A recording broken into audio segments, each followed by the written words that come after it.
Loco, and welcome to News Channel 615. Today we will be covering the story of the Poisonwood Bible. The story centers around a Christian family from America who travels to the Congo on a mission trip.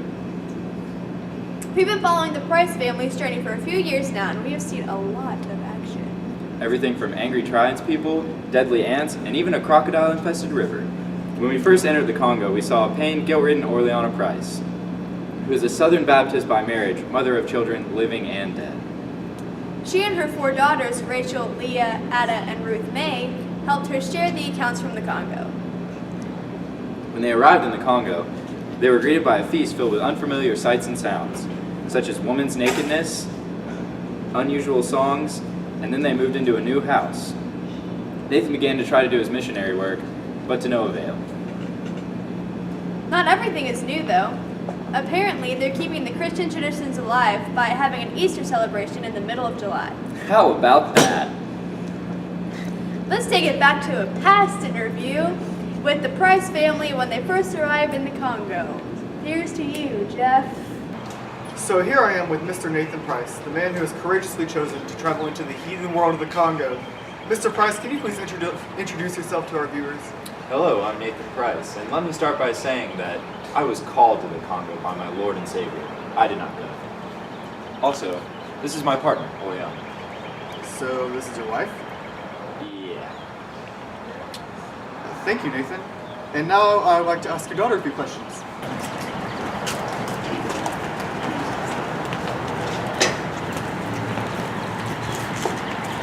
Mr. Price, can you step out of the room for a few minutes? Well, sure. So, first question, girls. How old are each one of you? Well, I'm Rachel, and I'm 15, which sucks because I have to have my 16th birthday in the Congo. I'm Leah, and I'm 14, but I'm definitely not too young to do God's work with my dad. She's 14 too. We're twins. I'm Ruth May, and I'm 5, and I'm so excited to be here, but I'm kind of nervous because this is the tribes of Ham. I see. Well, since Ruth May already answered my question, Rachel, how do you feel about the move? Well, I already miss the things at home that I took for granted. And the women here run around naked, like it's nothing special. I'm excited to be here and spread the word of God along with my father. Oh yeah, who knows with Ada? First of all, no one asked you to speak, Leah. Oriana, we haven't heard much from you. How do you feel about the move so far? You know, I feel very prepared. My family brought a lot of tools and household items that we could use in the Congo. How do you think the villagers are handling your presence? I'll answer this for everyone. Of course you will. Well, our father is trying his best to make the villagers feel God's presence, but for some reason they aren't as accepting as we thought they would be. Our father is strong and persistent, and he'll be able to make the villagers believe in God. I know he will. Do you have something to add, Rachel? Our father is not all that special. The villagers here already hate us all. None of them even want to be friends with us. I don't think the villagers will be happy to learn that we're trying to covet them. Convert them, Rachel. Okay, that's all I have today. Thank you for your time, but now you do. Thanks, Jeff. Jessica's out sick today. And I'm Alex, so I'll be her replacement. Wow, it seems like there was some tension in the family after the move. And I don't think things have improved since that interview. In fact, I think the family is about to go through some hardships in the Congo. Nathan has completely forgotten about his family on an effort to make his mission trip a success. The family presses on, though. They try to form bonds with their Congolian neighbors, and they become especially close with Mama Wanza. Even still, Orleana finds even her daily tasks to be a struggle. Leah befriends Pascal, who teaches her the local language and children's games, such as build a house and find food. Those are some pretty odd games. Seems as if even the children are fighting for survival in the Congo. That's right, and when Leah realizes this, she becomes angry with her father for making her a preacher's daughter from Georgia. It also seems as if there are some uprisings. There's a group of self-proclaimed nonviolent independence fighters rallying from Belgium. The problem is they aren't an especially nonviolent group.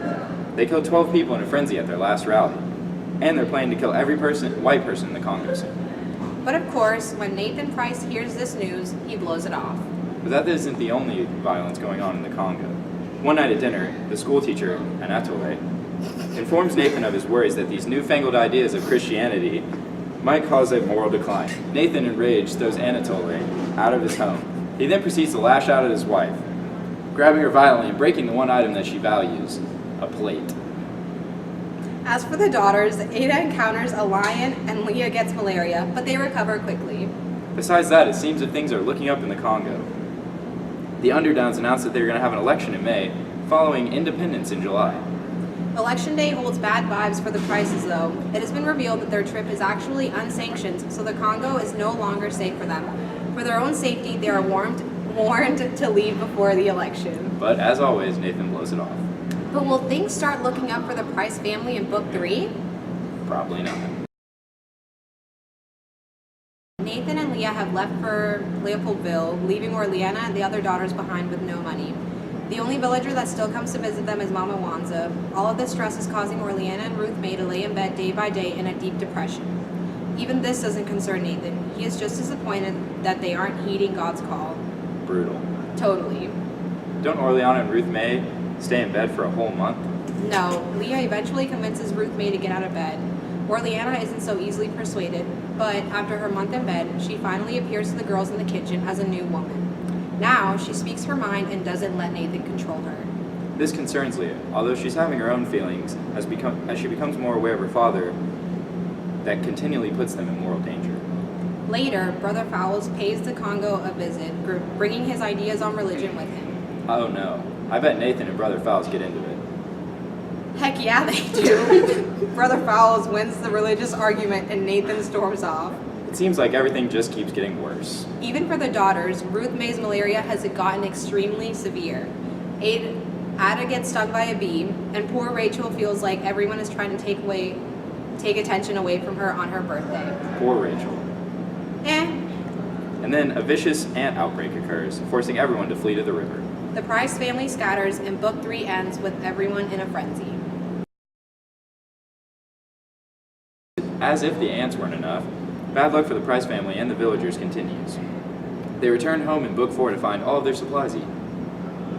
What else could possibly go wrong? Well, I'll tell you what does, because the villagers have a vote on whether or not to have Jesus be their savior, and, as expected, Jesus loses by a landslide. Oh my. Well, at least after that, they try to end their starvation problems by organizing a great hunt. Well, I'm sure the girls have no part in that, hunting and whatnot. You'd think so, but Leah, armed with her bow, decides she'll get in on the action and hunt for her family. Wow, a girl hunting in the Congo. Does she shoot anything? Why, yes she does, a good-sized antelope. Things would be looking up for the Price family if an evil sign didn't appear outside of the chicken coop where Nelson lives. Oh my. Apparently, they tried to catch who is trying to harm Nelson by putting powder all over the ground, inside and outside the chicken coop, to catch footsteps. That's right, they catch Tata Kubudundu red-handed with his 6 toes. Inside, they find a green mamba snake. This leads to a very, very somber end for Ruth May as she is bitten by the snake. Very tragic. Very sad. We're told the mother puts her on the table that she has moved into the yard, then moves all of their stuff outside to give away. A way to deal with the passing, I assume. But of course, Nathan only cares about his mission and begins baptizing children in the rain despite his daughter's death. What a douche.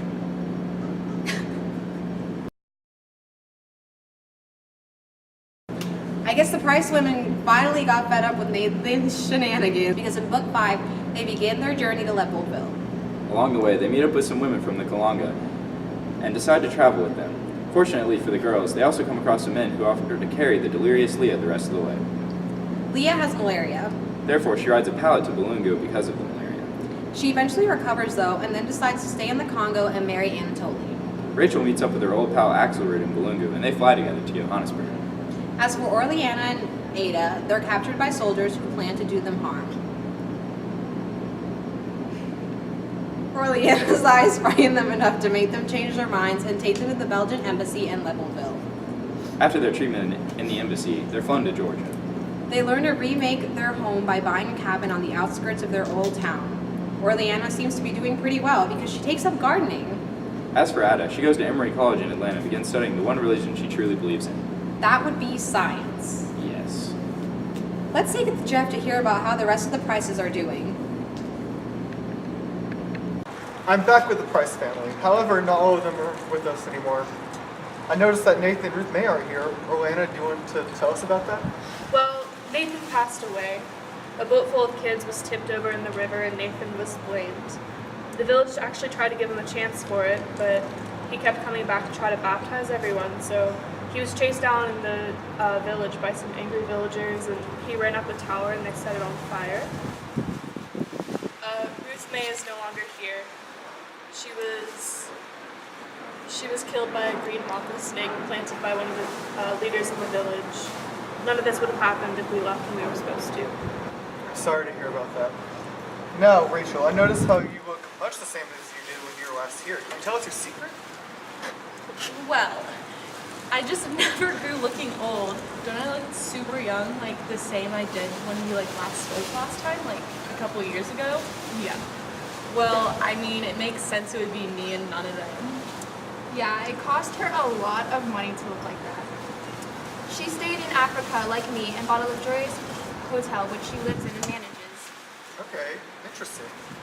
Ada, I noticed that you no longer have a limp when you were walking in, and I believe you can actually speak now. You want to tell me about how that happened?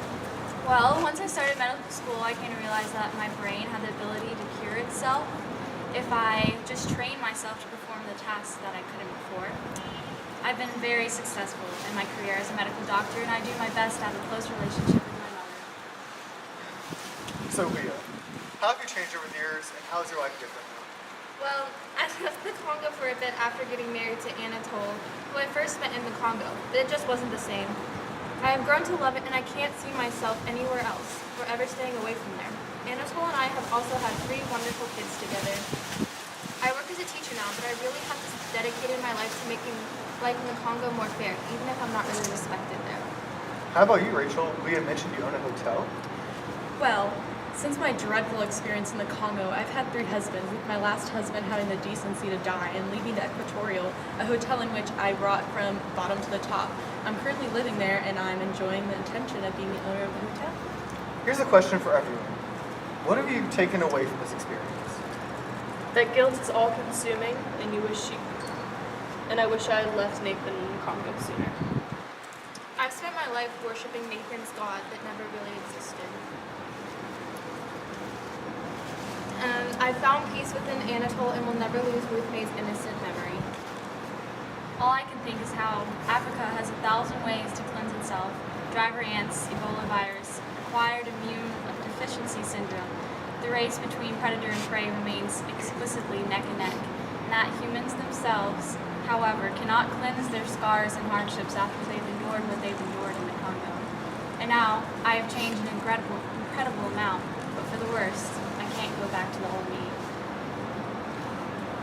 Well, to me, the Congo sucks, and if you stay true to yourself like I did, you can accomplish anything. That's all for us today. Thank you, ladies. I still don't like you, Leah. And back to you, Jessica and Jacob. Yeah, thanks, Jeff. And now let's go to Lilia with the themes there. Thanks, Jacob and Alex. I'm Lilia, here with themes. Guilt and blame. Nathan Price blames himself and his family. He feels guilty about making it out of the war alive, so he's attempting to baptize others in an attempt to save them. Oriana and Leah both feel guilty about Ruth May's death. This guilt eventually consumes them throughout the ending. Marriage. Marriage is hard and doesn't always work out, especially the dynamic between Oriana and Nathan. Nathan's controlling and opinionated nature drives Oriana out of Kalanga along with his 4 daughters. Religion and trouble assimilating. When the Price family arrives at the Congo, all they receive from the people are stares. Nathan is confident he will be able to enlighten the people there, but he is mistaken. His way of preaching turns into more of a command and not a public choice. Rather than spreading Christianity, the people of the Congo begin to resent their religion. They feel it's a religion not worth following, especially since the villagers believe their bad luck is caused by this new religion. Father and daughter relationships. Each daughter has a different relationship with their father.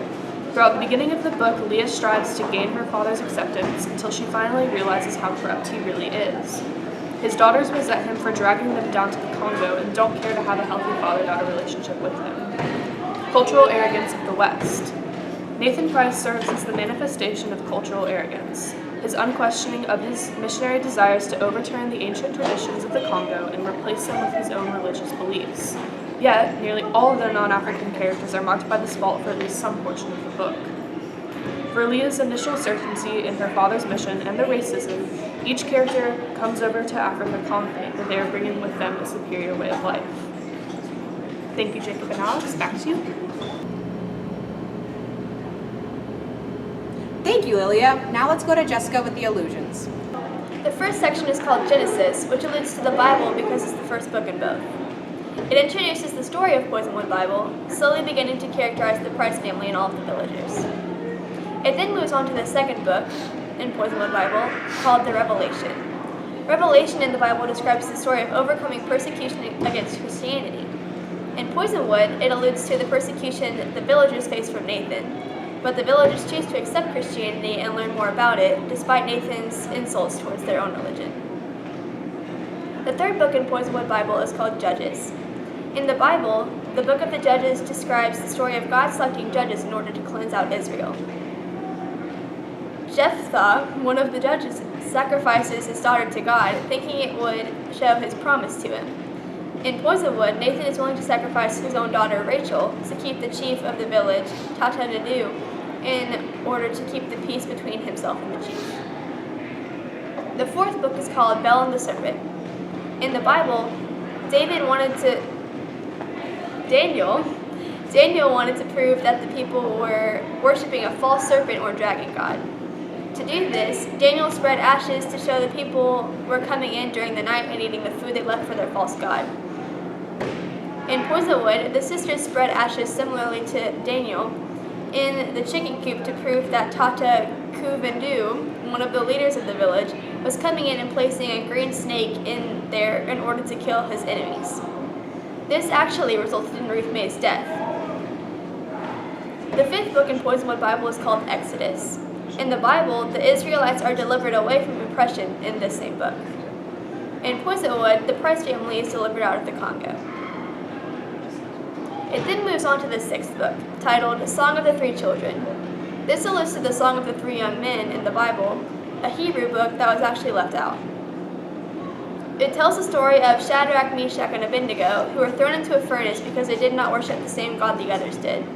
But God actually delivered them from the furnace without a single burn on them. The song that they wrote was praising God for keeping them alive. In Poisonwood Bible, the three sisters and the mother were delivered out of the Congo, so the Song of the Three Children represents the praise that they had for making it out alive and what they've done with their lives since then. And as for some more allusions, in Ruth May's first section, she mentions how the people in the Congo are descendants of the tribes of Ham. Ham was Noah's youngest son, and he was punished with the curse of dark skin and slavery. In Ruth May's mind, this is the only logical explanation for the Congolian people. And also, there's a quote from Poisonwood Bible saying, "It's not always paradise here either," referencing the Congo. Perhaps we've eaten of the wrong fruits of the garden because our family always to know too much and not enough at the same time. This alludes to the Garden of Eden in the Bible because the garden holds a tree that produces a special fruit. And when Adam and Eve eat this fruit, they suddenly have all the knowledge in the world of both good and evil. In Poisonwood, this is referenced because it seems as if the Price family always has an ample supply of knowledge, but never of the right things. Thanks, and back to you, Jacob and Alex. Thank you, Jessica. Now let's go to Jeff with the symbols. Jeff! Thank you, Jacob and Alex. I'm Jeff here with the symbols. Throughout the Poisonwood Bible, there are several different symbols that are used to represent different meanings. Like Rachel's mirror that she has that she was so attached to. The mirror is a symbol for how self-absorbed Americans can be and how they often lack compassion for others who have bigger problems than them. Another symbol in this book is the parrot that the Price family had in their possession for quite some time when they lived in the Congo. As the Price family takes care of the bird and provides shelter for it, it grows dependent on humans and cannot fend for itself once it's set free. The significance of this symbol is that it symbolizes how the Congo is put in the same situation once they gain independence because they cannot fend for themselves. Snakes are a significant symbol throughout the book because snakes represent destruction and death. In the book, the youngest Price daughter is killed by a snake, and there is constant mention of the danger of snakes throughout the book. The snakes could even symbolize Nathan Price himself, because he was a danger to the villagers in the Congo and was a threat to their lifestyles, and in some cases their actual lives. Also, once the Price family moves to the Congo, Nathan Price tries to plant a garden outside of their house, which fails. The significance of this garden is that it symbolizes the Price family's ignorance of their surroundings in the Congo. Just like their American-style garden, their American lifestyle did not get them anywhere in the Congo. They were unaware that their lifestyle was not the same as everyone else's. The final symbol that I will be discussing is the river. In this book, the river symbolizes cleansing and power. The river is seen as a passageway out of the treacherous world of the Congo, but also is viewed as something that can be highly dangerous to the people around it, and also have power over them. But when the village was getting attacked by ants, the river was the only place where the people could find safety and cleanse themselves from the ants, which is why the river can also symbolize cleansing. Well, that is all we have here for our symbols segment today. I hope you enjoyed it. Back to you, Jessica and Alex. That's all we have for today. I'm Jacob Elrod. And I'm Alex. Walking towards the library, and you see a wild Taylor Graham. Crikey, she's a beaut. Just kidding, she's ugly. 3.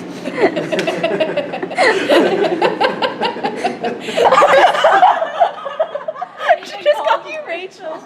My name's Rachel, obviously. Okay, no, see, right here. Okay, Rachel, you look good. So. Can I say that? No! I thought it was allowed. Thanks, Jeff. Jessica's dead. Thanks, Jeff. Jessica's out sick with a hemorrhoid. Than's Jeff. Jessica died on. This she fell off a cliff and died on impact. To Bungulu, all the way the rest of the way. She eventually recovers, though, and then decides to stay in the Congo and marry Anatoly. Rachel makes up with her old accent.